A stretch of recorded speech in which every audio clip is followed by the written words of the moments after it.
A couple of years ago, tragedy struck our community, and our church had to make a decision on how to respond to that.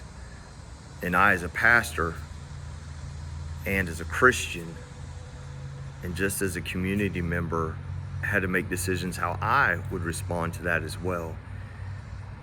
Heavy rains came down, and there was flooding all around, and there was this boy, young boy, 10, 11 years old, and he was playing with a neighborhood kid.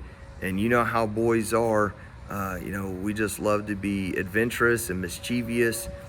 And there was a ditch by the apartment complex they lived in, and this ditch was flooded, and water was gushing through this ditch, and it was go down and dump into the creek, and then the creek eventually fed into the river on the other side of town. And they were just being boys, jumping back and forth across this ditch.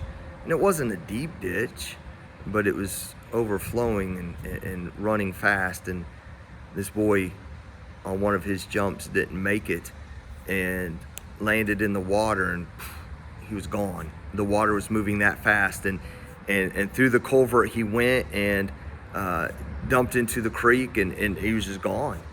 And immediately, fire and rescue and police, they immediately got dispatched, and they got there, and they started searching. They were searching the ditch and the culvert, and they were searching the creek, and it was late at night, and it was dark, and they had to suspend the search and rescue till the next day. And word got out, because we live in a small town, that this boy had been washed away, and he was probably somewhere in the creek. And immediately, community started reaching out and doing what they could do, and surrounding communities started sending search and rescue, and they were putting boats in the creek, and they had dogs and different groups, and immediately our church jumped into action. And I called the mayor, who's kind of heading up that search and rescue, and I said, hey mayor, what can my church do to support this rescue? And he said, our rescuers need food and water. And so we took tons of bottles of water over, and we provided breakfast one day for these search and rescuers. And the days went on, and the search and rescue became search and recovery. They had decided that this boy had been too long in the elements, and there's just no way that he was going to survive. I was in the middle of training for a bicycle tour, and so it was very important for me to be on my bike every day. And on this particular Thursday, which was my day off, I had planned to do a 64-mile bike ride leading up to my tour. And Wednesday night after Bible study, I sat down with my wife, and I said, I can't ride tomorrow knowing that boy's out there. And so the next morning I got up early. I had packed some gear, and I met down at the firehouse and joined the search and recovery. And that day, I spent about 6 hours in a creek moving debris with some other volunteers, seeking and searching for this boy's body. We did not recover that body that day, and our church continued to support the recovery effort by giving supplies that were needed. And it wasn't until Sunday, so this boy had been gone a full week, that they did recover his body. Now, I tell you that story because it's important that your church is involved in the community. It's important that your church supports search and rescue, supports first responders, gets involved and supports community efforts and community actions.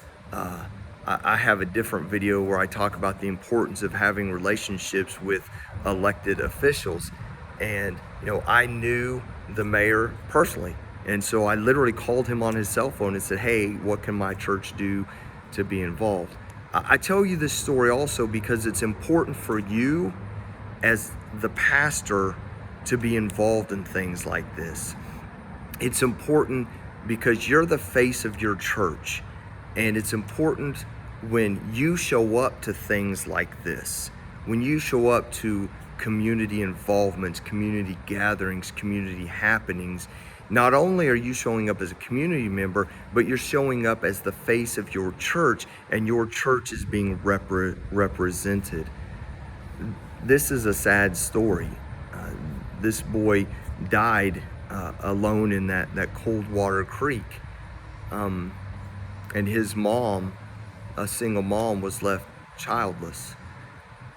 But there's good stories out there that you can be involved in.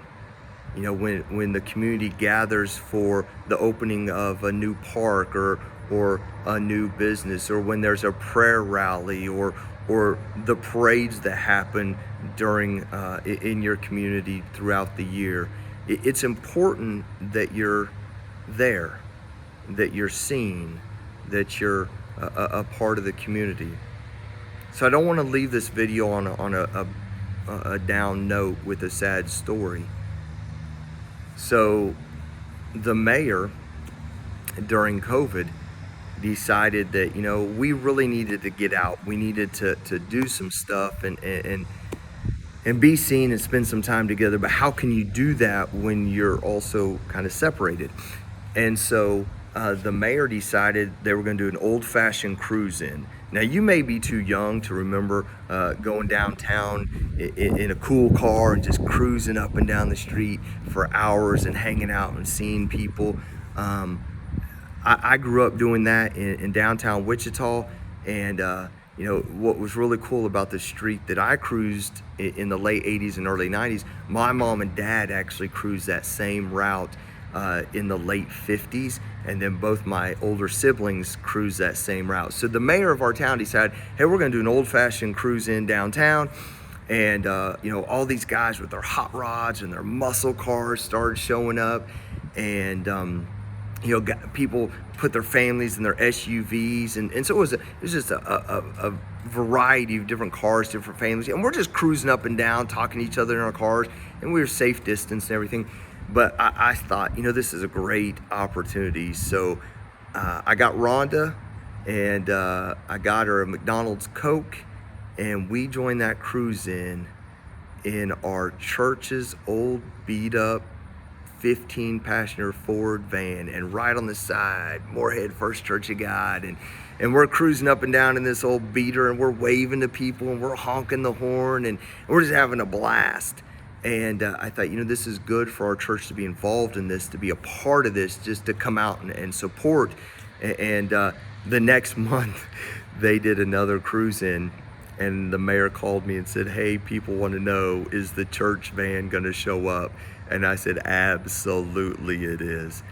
So be involved in what's happening in the community, whether it's good, like cruising in the church van downtown, or it's tragedy, like a boy being swept away in a creek. Make sure that you as the pastor are present and involved, and make sure that you as the face of your church are present and involved. Hey, I just want to encourage you and remind you and educate you and inform you so that you can continue to do ministry with eyes wide open.